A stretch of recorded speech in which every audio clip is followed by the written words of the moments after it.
George, sorry, big picture question right off the bat. You look around the league and there's a lot of upper echelon teams kind of struggling right now. Is there a common denominator? Or not struggling, but trying to get back on track? Just early? I don't know. I think it just depends on the year. It's like there's some teams that have come out really hungry to start the season, and maybe teams that didn't have high expectations, like outside high expectations, but everyone wants to get off to a good start. They're digging in and having success, and then there's teams that are struggling to find their game a little bit. But I don't think year to year you can look at it and be like, oh, I can't believe top teams are struggling and or teams expected to be at the top are struggling. I just think it just sort of depends on a lot of details of your game, and can vary from year to year. A lot of line shuffling in the first 4 games, and then we lose Drouin.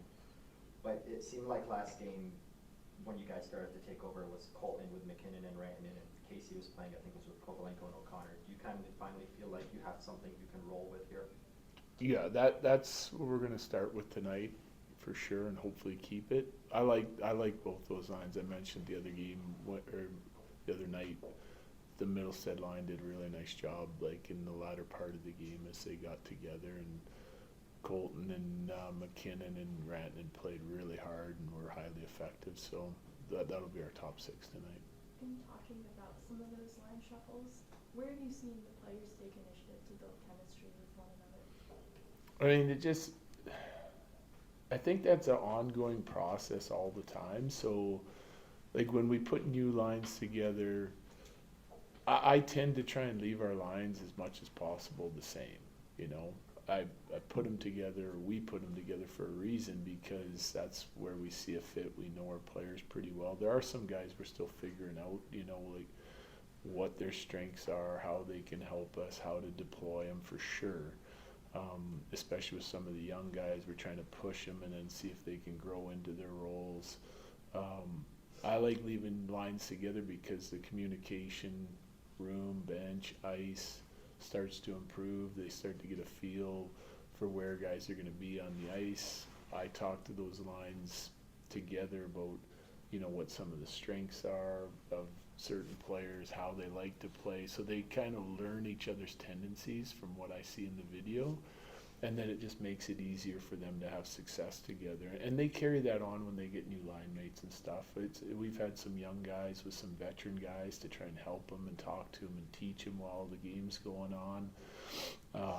So you kind of see a little bit of all of that, like throughout the course of even just 4 games. George, you going in net tonight? He is.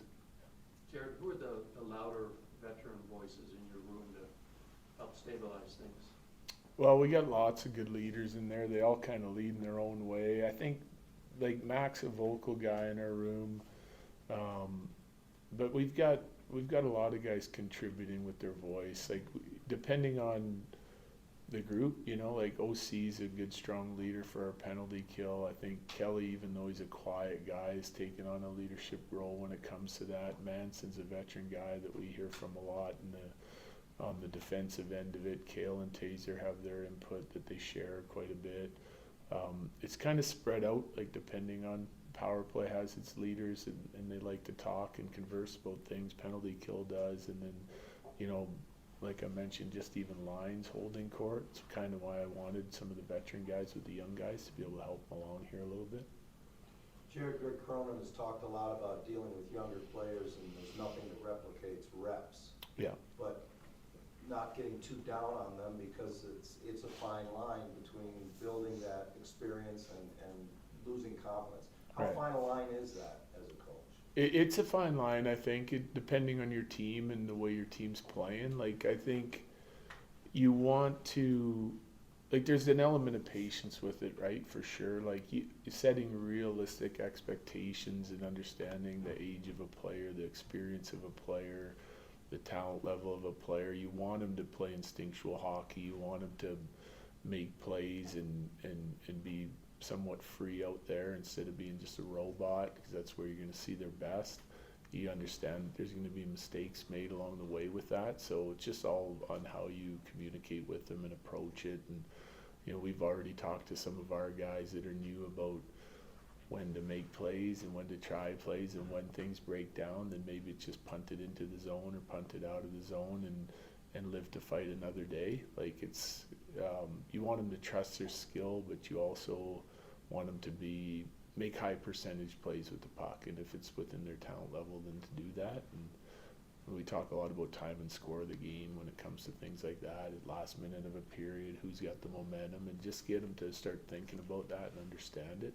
You know, it's some of the things we've talked to Richie and Kovalenko about, because it's important. They have skill, they have the ability to make plays. You want them to do that. There's a responsibility on the defensive side of it, but if you kind of have realistic expectations of where some of those guys are, it's easier to coach them. Good. You talked about expected goals and being pretty high pretty much throughout the season, but 5-on-5 the goals haven't quite been there. Are you pretty happy with what you're generating? Is it just a matter of not finishing what you're getting, or is there something more you'd like to see? Yeah, no, well, there's some things that we need to improve on, but I've been really, like last game we passed up on some shots, Islander games we missed the net a lot, but some of this, you know, guidelines, structural play that we want on the offensive side of it's been really consistent. Like we're generating a lot of expected goals for in all these games. So I don't have any concerns on that. We haven't hardly even worked on it because we've been focusing on the defensive side of it. The offense is there. Yeah.